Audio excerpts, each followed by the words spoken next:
मेनखान जेला तब एकदम कोलकाता रानी रासमणी रोड जहाँ मिचिल दसार मिचिल मिचिल हेज और साना को तब एन मिचिल तीना धरी में बांग बुझे किंतु मिचिल मारांग नीला जहाँ चलाव सारी कोलकाता जहाँ गिराबसी मिचिल को हाड़ा आदिवासी गावता को जुमिद दुर्नीति को लड़ाई निजे हक आइदार निजे गौरव बुझे राफे पे तब एकदम जाक जमक सला सामान गावता को गावता मिचिल तलाते स्लोगान तलाते सेटर कड़ी खानी सिरोमणि जहाँ अब जहाँ मैदान में मेन मंच सेटर सामान नेवर जहाँ को तयम दाराम जहाँ को पे आपे मिचिल तलाते तब पे सावता को साइड और जहाँ अब भलेंटियार्स को सामान दिशा को तब जाते कोनो जगह एटेटोड़ आलो जुदा जुदा दाबियाते हला कोलकाता रे 5 गोटांग आदिवासी संगठन आते तैयार united forum for all Adivasi organisation जुगुट कुरुमुटुते कोलकाता रे मिट मारंग जमेला सापड़ाव लेना हला भोर अक्ते खनगे आडी सांगे दोमेल दोमेल हड़ कोलकाता बोलन को धुरवेना बसियम गेल बाजा खना हावड़ा सियालदा खना मिचिल मिचिल ताते दोमेल दोमेल हड़ रानी रासमणी को मोहडायना बसियम गेल मिट बाजा खनागे कोलकाता रे आयमा एलेका रे गाड़ी घोड़ा बंद उतर लेना मिट कथाते लई गानोआ गोटा कोलकाता गे अचल उतर लेना आदिवासी संगठन को मूल दाबी तहना पनत रे भुआ एसटी सार्टिफिकेट रे कारबार बंदोमा बीरबुरु अइदार रुखिए तहनमा साथे यूसीसी बातिल होयोमा चलन खान ओंडेना मिट झलक बन नेल लगे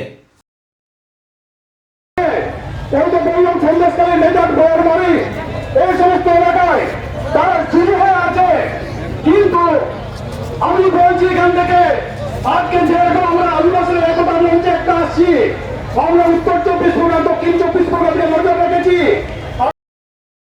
তাতে যদি কেউ আমরা হতে পারে এসটি আমাদের কেউ যদি মুসলমানরা এসটি হতে পারে আমাদের কোনো আপত্তি নেই কিন্তু আমরা মনে করছি নুপুর কমিটির যে গাইডলাইন আছে সেটা তারা ফুলফিল করছে না তাই জোর করে তারা আন্দোলন করতে চাইছে রঘুনাথ সিং পাতরকে রঘুনাথ মাহাতো হিসেবে প্রতিষ্ঠিত করতে চাইছে আমরা এটা চাইছি না তারা হচ্ছে কুর্মী সম্প্রদায় যারা উক্তিও লেখেন চিরদিন লিখে এসেছেন যারা নিজেকে মনে করছেন যে আমরা এসটি তাহলে আপনারা যদি এসটি ছিলেন তাহলে আপনারা কোর্টে যাচ্ছেন না তাহলে কোর্টে কি আপনারা মোকাবিলা করেন কিন্তু কোর্টে 5 জুন 2023 সালে প্রমাণ করে দিয়েছে যে কোর্টে এটা অন্তর্ভুক্ত নয় কোর্টের বিষয় না এটাকে ডিসমিস করা হয়েছে তাই তারা এই জোর জবরদস্ত আন্দোলনের মধ্য দিয়ে তারা এসটিতে অন্তর্ভুক্ত হতে চাইছে হ্যাঁ কুর্মীরা সেটা আমরা বিরোধিতা করছি নাম্বার 1 2 নাম্বার হচ্ছে আমাদের আরেকটা দাবি আছে পরিষ্কার যে সেন্ট্রাল গভর্নমেন্ট একটা ইউসিসি বিল আনার চেষ্টা করছেন এবং সেটা হচ্ছে আমরা মনে করি এই যে ইউসিসি বিল এই ইউসিসি বিল হচ্ছে আমাদের জাতিসত্তা যেটা আছে সেটাকে নষ্ট করবে কেন হিন্দু ম্যারেজ অ্যাক্ট অনুযায়ী সেখানে আমাদের রেজিস্ট্রেশন করতে হবে কিন্তু আমরা মনে করি যে হিন্দু আমরা না সেই জন্য হিন্দু ম্যারেজ অ্যাক্ট অনুযায়ী আমরা আমাদের বিবাহটাকে আমরা রেজিস্ট্রেশন করব এটা হচ্ছে আমাদের এবং ইউজ হচ্ছে ইউনিফর্ম সিভিল কোড এটা হচ্ছে ওদের ফুল ফর্ম এবং সেটাতে এই আইনে ওটা বলা আছে আরও কিছু আইনে বলা আছে সেগুলো আমরা মনে করছি যে আমাদের যে পার্সোনাল ল আছে আমাদের যে সান্তাল টেনেন্সি অ্যাক্ট আছে আমাদের যে ছোটনাগপুরের টেনেন্সি অ্যাক্ট আছে এগুলোকে আমাদের বঞ্চিত হতে পারে এটা আমাদের ইয়ে হতে পারে ডিস্ট্রয় হতে পারে সেই জন্য এটা আমরা প্রতিবাদ করি 3 নম্বর হচ্ছে দেউচা পাচামি এবং দুর্গা প্রকল্প যেটা হতে যাচ্ছে রাজ্য সরকার যেটা করতে চাইছে কেন্দ্র সরকারের যে প্রজেক্ট সেটা আমরা বিরোধিতা করছি আমরা মনে করছি 2006 সালের যে আইন আছে সেটাকে ইমপ্লিমেন্ট করুন কারণ ওখানে হচ্ছে যে 2006 সালের যে আইনটা আছে সেটা হচ্ছে গ্রামসভার গুরুত্ব দেওয়া আছে সেই গ্রামসভার গুরুত্বটা আপনারা দিন এবং 2023 সালে যে বন সংরক্ষণ আইন আছে ওটাকে আপনারা বাতিল করুন এটা আছে আর বেশ কিছু পুরুলিয়া থেকে আরম্ভ করে আপনারা যদি দেখেন ঝাড়গ্রাম পর্যন্ত আমাদের কয়েকশো হোস্টেল বন্ধ আছে ছাত্রছাত্রীদের কীভাবে বঞ্চিত করা হচ্ছে এই হোস্টেলে না থাকলে ছাত্রছাত্রীরা পড়তে পারছে না সেই জায়গায় মাননীয় মুখ্যমন্ত্রীর কাছে আমার অনুরোধ আপনারা বিষয়টা দেখুন এইভাবে 2 বছর ধরে করোনায় বন্ধ হয়ে আছে এখনও করোনাই চলছে স্বাভাবিক কারণে এই হোস্টেলগুলো এখনও চালু নেই তার আমরা প্রতিবাদ করছি এইটা আর একটা আছে অবশ্যই এবং আরেকটা দাবি আছে যেটা হচ্ছে শিডিউল আমাদের আদিবাসী এলাকায় 5th শিডিউল এইটা।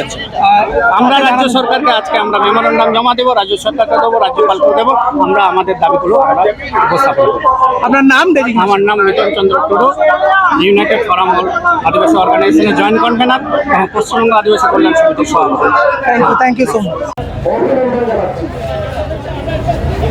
অনেকক্ষণ থেকে আমরা বক্তব্য শুনছি, অনেকক্ষণ থেকে আমরা বক্তব্য শুনছি।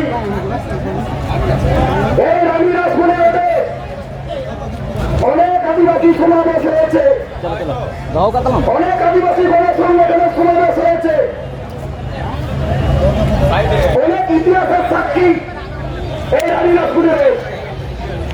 কিন্তু আজকের এই আদিবাসী জনপ্লাবন, কলকাতার বুকে আদিবাসী জনপ্লাবন, এই জনপ্লাবন দেখে একটা কথা মনে পড়ছে।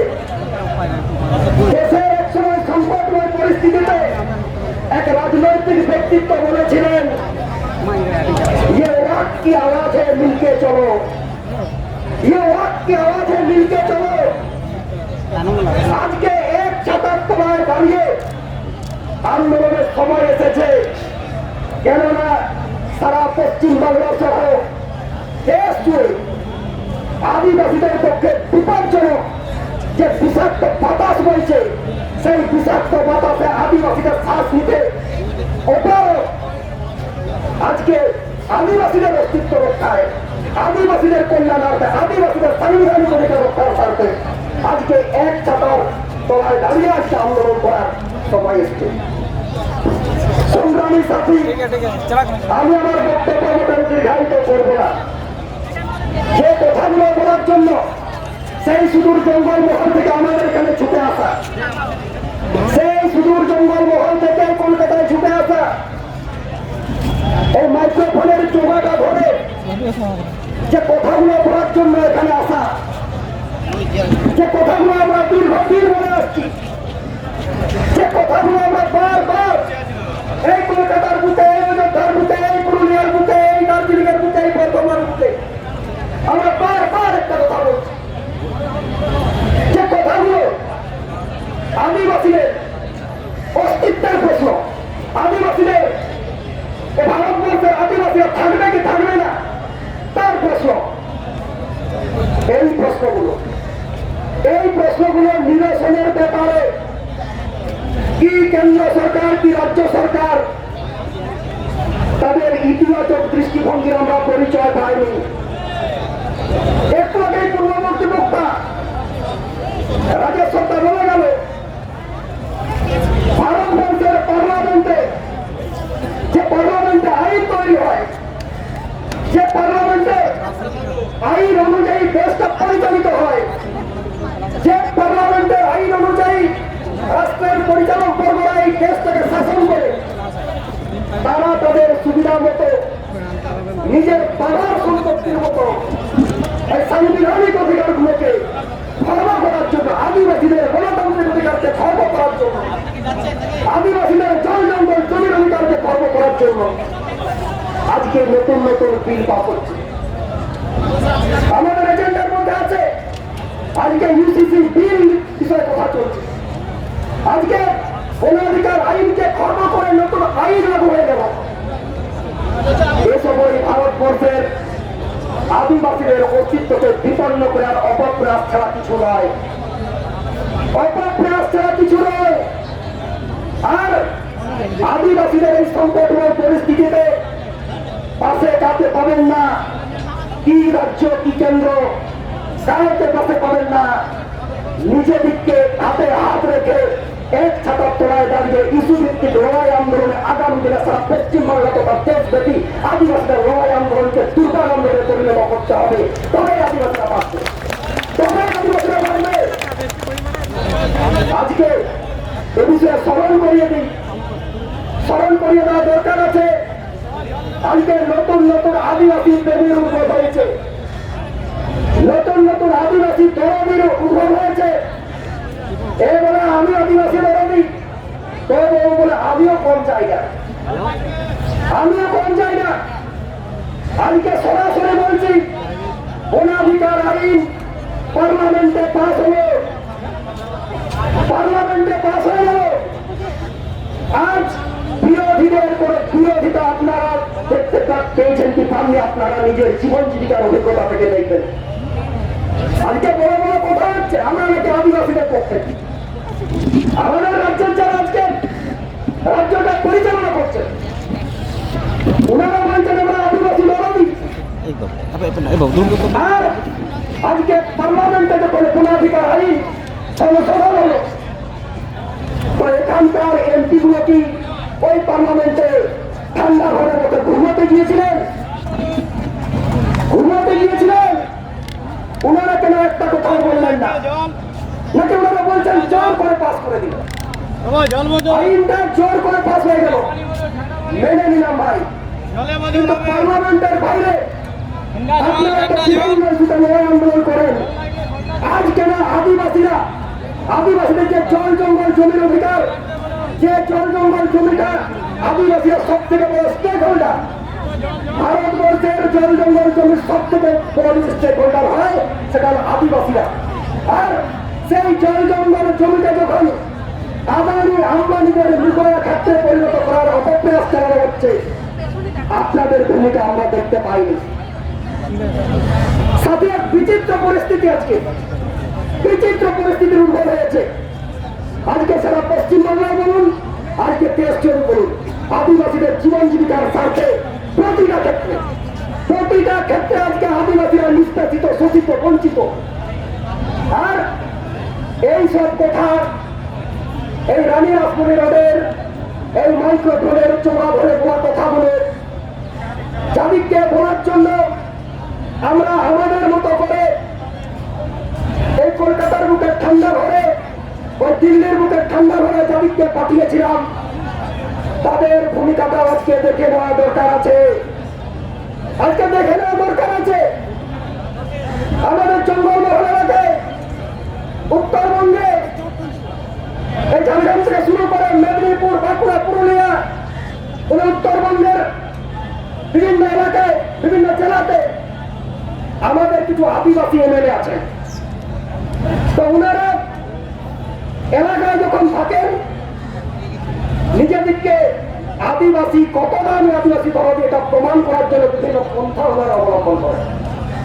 তখনও দেখবেন আদিবাসীদের আচার অনুষ্ঠানে কেউ তামসা মতন বাজাবে, তো হয়তো লোহে খাতে এনে যায়, হয়তো তখন ভিতরে টাকার টুকু ধরে হয়ে চালা।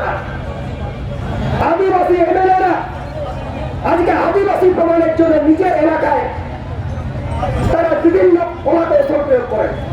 কিন্তু কোন জাদু বলে, কোন জাদু বলতে ওই গঙ্গাটা পেরিয়ে গেলে উনাদের আদিবাসী সত্তাটা শেষ হয়ে দ্বিতু সত্তা চলে আসে, আর বাবুলিদের ইঙ্গিতে নিজেদের মুখে নিউক্লিয়াস বেঁধে রাখেন। ওনারা নিউক্লিয়াস বেঁধে রাখেন। এইসব আমার গর্বের, আমাদের সম্মানের, আমাদের অত্যন্ত প্রিয় মানতার মানবীয় আমাদের এমএলএ এমপি কোয়া হয় থাকো কারিগর, হয় থাকো কারিগর। তাই এমএলএদের জন্য একটা সমান হয়ে যাক। এই বিধানসভায় চুপচাপ আদিবাসী এলাকায় লুটপাট, এই এমএলএ এই বিধানসভায় চুপচাপ আদিবাসী এলাকায় লুটপাট, এই এমএলএ আজকে আমাদের এমএলএরা এইসব কথাবার্তা বলতে গেলে, এইসব কথাবার্তা বলতে গেলে, এই জনজীবনের কথাবার্তা বলতে গেলে, জল জঙ্গল জমির কথা বলতে গেলে, এসটি সার্টিফিকেটের কথা বলতে গেলে, জমি লুটের কথা বলতে গেলে, নিজেদের সাংবিধানিক অধিকার হরণের কথা বলতে গেলে বলবে আপনি তো ভাই সবথেকে ভালো সমালোচক, আপনি তো ভাই সবথেকে বড় সমালোচক, আপনি তো ভাই অমুক লোকের দালাল, আপনি তো ভাই বিশ্বাসঘাতক, আপনি তো ভাই বেঈমান। হ্যাঁ, ব্যক্তিগত অভিজ্ঞতা থেকে এই কথাগুলো আজকে বেরিয়ে আসছে, ব্যক্তিগত অভিজ্ঞতা থেকে এই কথাগুলো আজকে বেরিয়ে আসছে। তোমরা দালাল বলুন, টাকাবাজ বলুন, বেঈমান বলুন, আমাদের কিছু যায় আসে না। কারণ এজেন্ডা নেই, জীবনে কোনো ব্যক্তিগত এজেন্ডা নেই। আমরা সমাজের প্রশ্ন উঠাচ্ছি, অস্তিত্বের প্রশ্ন উঠাচ্ছি, আদিবাসী অস্তিত্বের প্রশ্ন উঠাচ্ছি। ব্যক্তিগত এজেন্ডা নিয়ে আমরা কথাবার্তা বলতে আসিনি। ওই ব্যক্তিগত এজেন্ডাটা আপনারা ভালো বোঝেন, আপনারা লাভ লোকসানটা ভালো বোঝেন।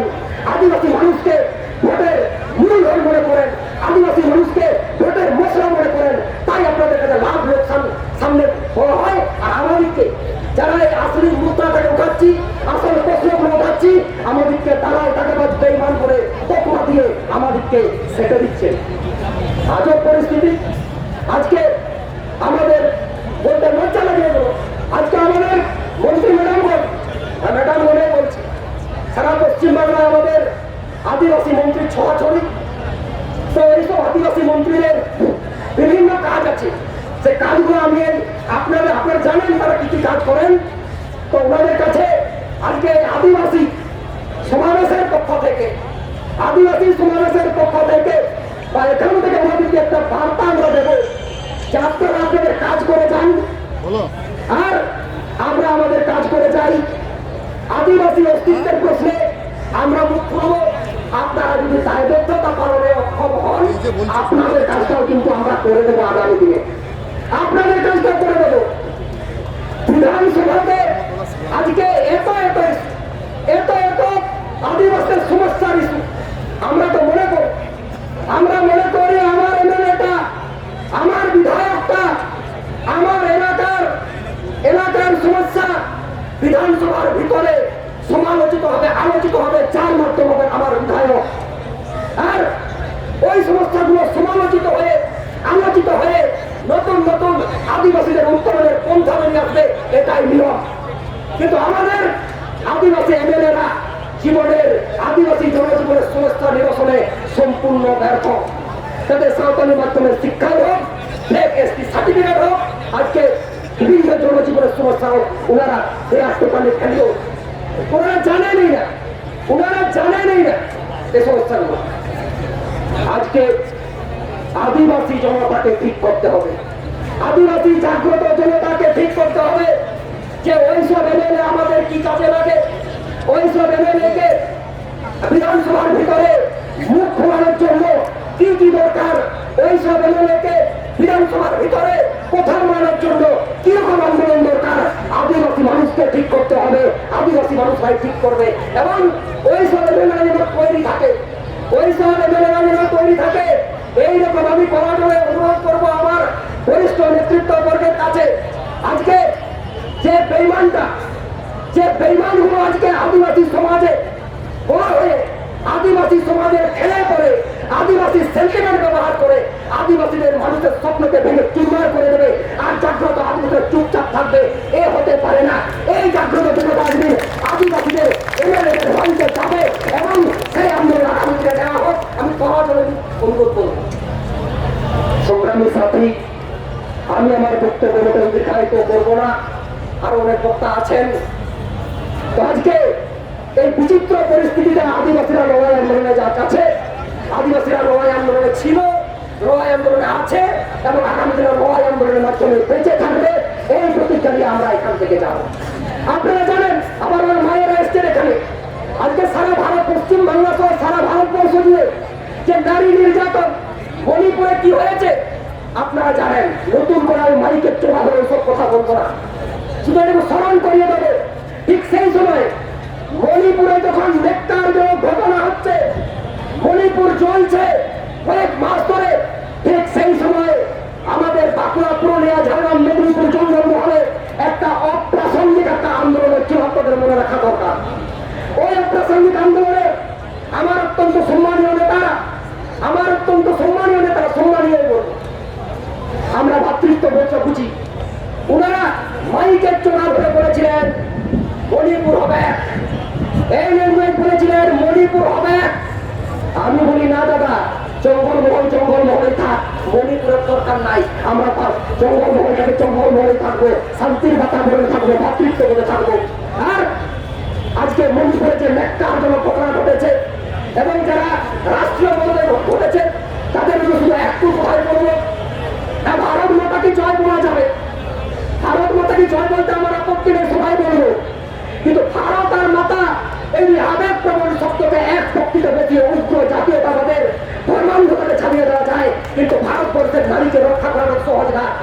আদিবাসী মহিলারা আগামী দিনে ভুলে ঝামেলা আগামী দিনের ভুলে ঝামেলা নিজেদের অস্তিত্ব নিজেরা রক্ষা করতে পারবে আর তার জন্য তারা প্রস্তুত থাকবে।